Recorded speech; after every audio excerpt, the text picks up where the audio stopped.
aí, cara, a gente tava conversando aqui um pouquinho antes, falando sobre a vida, mas a gente também falou que tá rolando uma parada louca lá na Ucrânia, né, cara? O Putin meio que quer uma parte da Ucrânia pra Rússia, né? É um negócio assim. O cara tá nessa, né? Tá nessa. Tá O cara brincando não de abandona, wars. ele não larga esse osso, né? Eu acho que o que a gente está vendo agora é um novo normal, porque ao longo dos últimos 30 anos a gente se acostumou com a liderança americana e a ausência de conflito entre grandes potências. Não havia uma outra potência. Então, esse tipo de conflito agora, ele tem uma outra qualidade do que a invasão americana no Iraque ou, vamos dizer, outros conflitos que tivemos nos anos 90, 2000, porque agora tem o risco de haver um confronto entre duas grandes potências com armas nucleares, a Rússia de um lado e os Estados Unidos do outro. Cara, eu não sabia que estava tão tenso assim. O que acontece é que a Rússia finalmente, depois de 30 anos de passar por um processo de muita fraqueza, durante o qual ela não conseguiu defender o que ela considera a sua zona de influência, é um país muito enfraquecido depois do colapso da União Soviética. Então, os Estados Unidos acabou ampliando aos poucos sua esfera de influência. A Ucrânia não faz parte da OTAN, que é um acordo de defesa coletiva, que quer dizer, qualquer ataque a um membro da OTAN é um ataque a todos os países, portanto, todos precisam defender esse membro. A Ucrânia está fora disso, mas os Estados Unidos estavam começando a dar sinais de que até a Ucrânia poderia entrar na esfera de influência americana.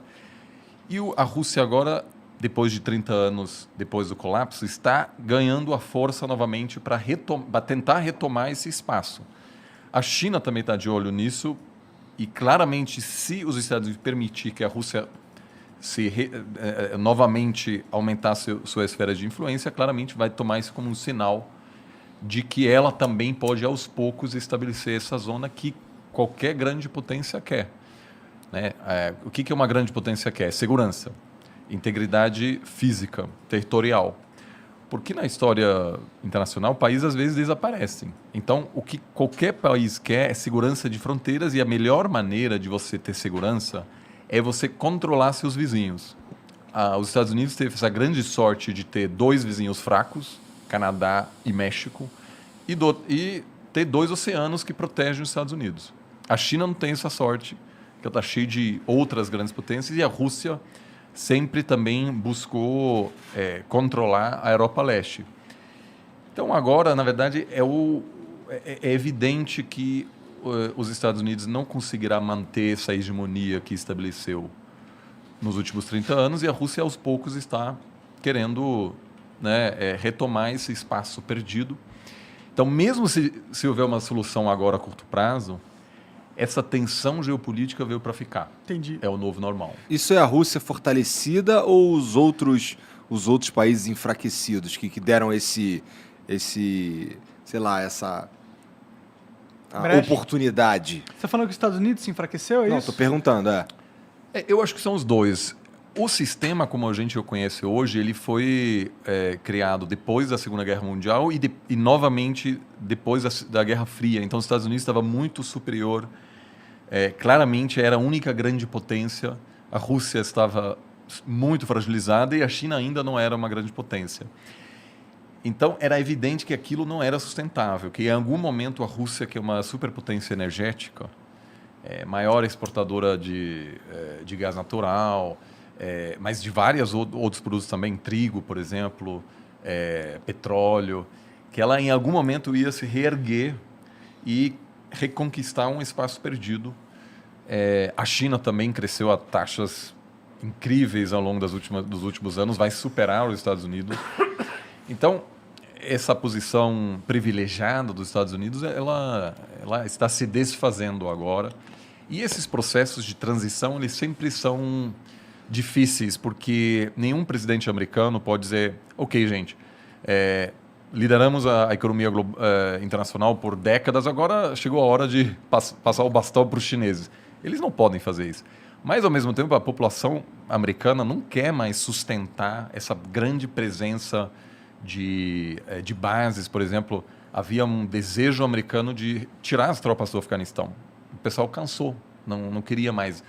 Então, eu acho que é um pouco dos dois, um declínio relativo dos Estados Unidos, que é um país muito fragilizado agora, né, que tem uma tensão enorme interna. Eu estou mais preocupado com a democracia americana do que com a democracia brasileira. Sério? É uma situação horrível.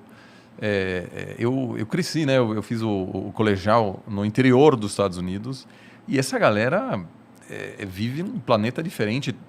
São todos trumpistas, muitos seguem a teorias de conspiração. Eu mantenho esse contato com eles e eu fiz minha pós perto de Boston. Essas pessoas estão muito, muito mais distantes um do outro do que o bolsonarista e o petista aqui no Brasil. Lá Sério? você consegue, olhando o CEP da pessoa, você consegue saber em que essa pessoa vai votar. Entendi. As pessoas avisam no Tinder se eles são trumpistas ou democratas, etc. Então, em função dessa crise interna, os Estados Unidos não tem uma dificuldade imensa em se projetar como antes.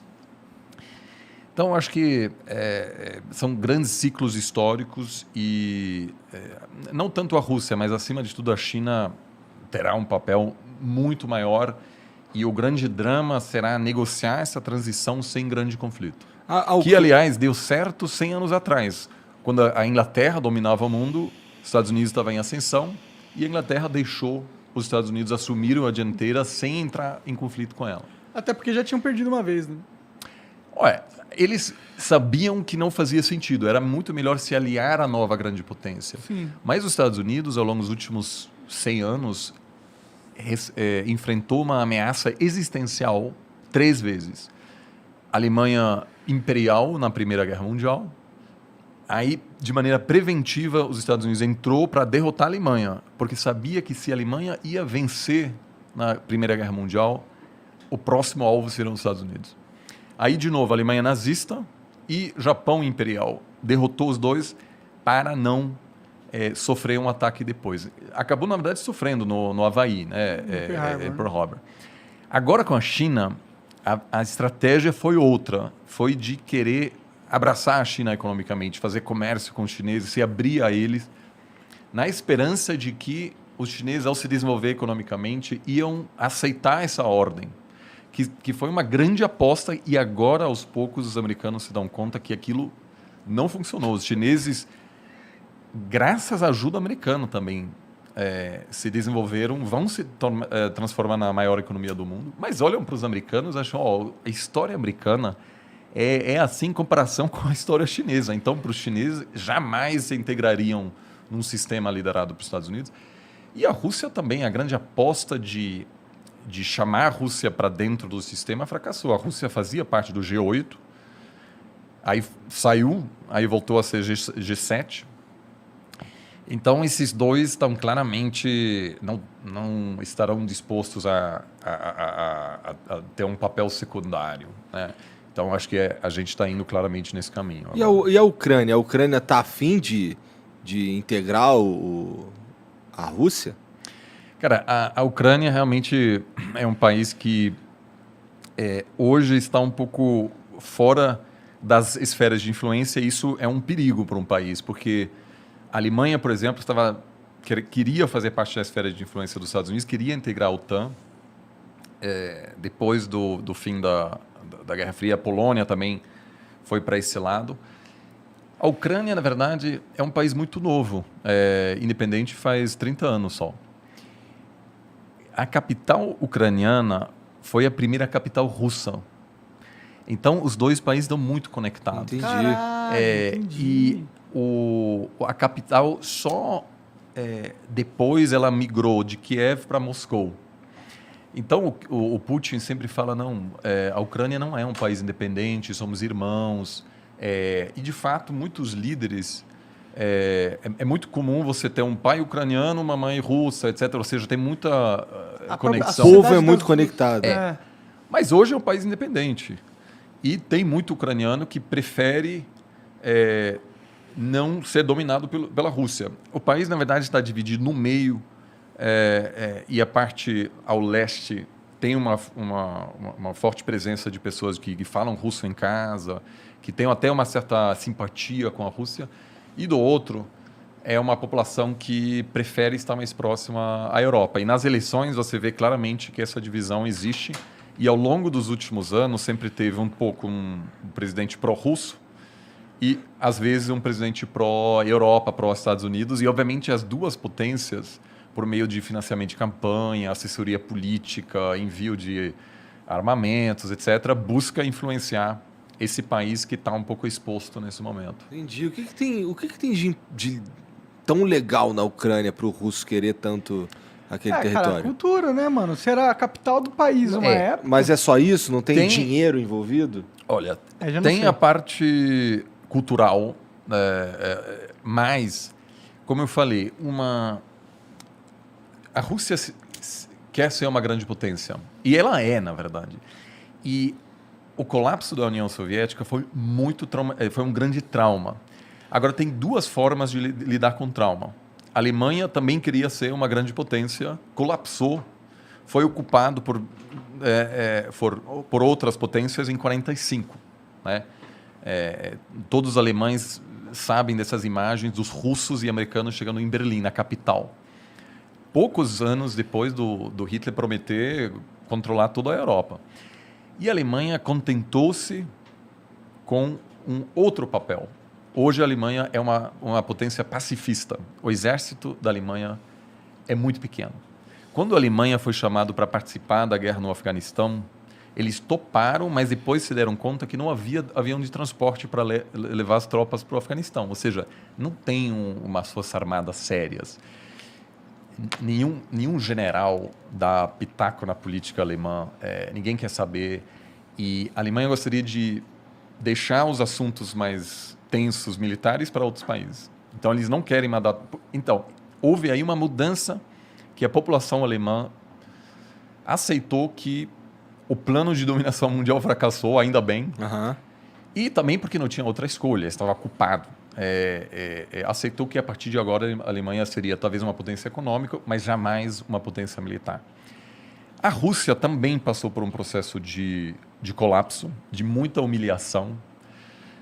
Era uma grande potência e o Gorbachev, que iniciou o processo de abertura, depois basicamente decretou o fim da União Soviética, é visto como um cara que, enfim, deixou um legado terrível, né? Porque o experimento democrático na Rússia fracassou. O início dos anos 90 na Rússia foi um caos total, um caos horrível.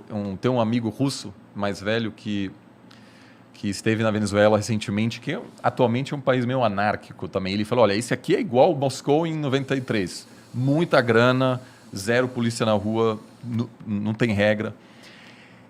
Havia muita máfia, era perigoso mesmo, havia assassinato de empresário, jornalista, era um caos de político.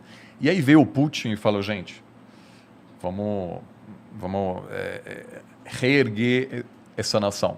Porque o sucessor do Gorbachev era o Yeltsin, que era um alcoólatra, que inclusive tem um momento chave quando ele encontra o Clinton e tem uma conferência de imprensa e o Yeltsin tá bêbado naquele momento e faz piada, etc. E assim, o Clinton ri na cara dele. E para os russos é horrível, cara. Era uma grande potência nuclear, muito respeitada, temida no mundo, e aí havia um palhaço lá que está entregando toda a Europa Leste para os americanos. Aí o Putin vem e diz, chega com isso, vamos nos reconstruir. E apesar do russo Cara, médio ser... desculpa a minha ignorância, mas como é que o Yeltsin sai e entra o Putin? O Yeltsin, na verdade, escolhe o Putin como sucessor e Tá. o Putin inicialmente ganha a eleição nos anos 90 e assume o poder em 99. E aí, aos poucos, ele encerra o experimento democrático na Rússia. Hoje não tem uma oposição séria, várias lideranças da oposição foram assassinadas, alguns super perto do parlamento. Mas o Putin, eu até diria hoje, numa eleição livre, talvez até ganharia, porque... Ele é popular lá.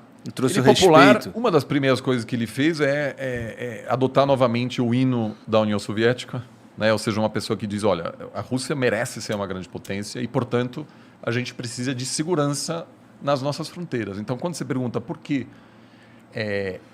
a Rússia não quer que a Ucrânia faça parte da zona de influência dos Estados Unidos, É porque se um dia a Ucrânia fizer parte da OTAN, isso quer dizer que os Estados Unidos podem colocar mísseis, por exemplo, na Ucrânia, que chegam em Moscou em uma questão de minutos. Nos anos 60, a União Soviética tentou colocar mísseis em Cuba e quase deu a Terceira Guerra Mundial. Por quê? Porque representou um risco existencial à integridade territorial dos Estados Unidos. Inaceitável para uma grande potência. Se você é uma potência pequena, faz parte. Né? Se você sei lá, a Finlândia ou aí você está muito perto da Rússia, é uma situação desconfortável, mas não tem o que fazer, basicamente. A Rússia, por outro lado, considera essa presença, essa fronteira com a OTAN inaceitável. Ela quer sua própria zona de influência. Então, isso eu não acho que a maioria da população russa hoje quer um confronto com a Ucrânia, mas claramente acha que o comportamento dos Estados Unidos, né, de tratar a Rússia como um país menor. Eu lembro que em 2012, na campanha presidencial, houve um debate entre o Romney e Obama, né, que Obama ganhou em 2012. E num debate assim, o Romney uma vez falou: a Rússia é um grande inimigo. E todo mundo riu dele e falou: a Rússia, sério? A Rússia é uma pequena potência, a Rússia já era. E aquilo repercutiu muito na Rússia, falando: olha, eles estão rindo da gente.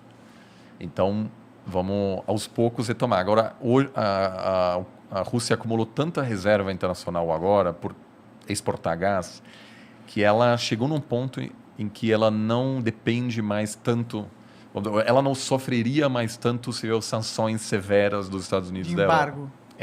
Porque ela vende muito gás para a Tem China. caixa, tem dinheiro em algum 600 lugar. bilhões. Então, sanções seriam muito ruins para a Rússia, mas não quebraria o banco. Ele usaria esse fundo de 600 bilhões para E aí, então, o fato disso acontecer agora não é coincidência. Agora, a Ucrânia tem uma base industrial importante. Os russos jamais pensaram, os soviéticos, de que a Ucrânia seria um país independente. Tinha armas nucleares lá, tinha uma grande indústria que é fundamental para a União Soviética. E tem uma região que produz muito trigo.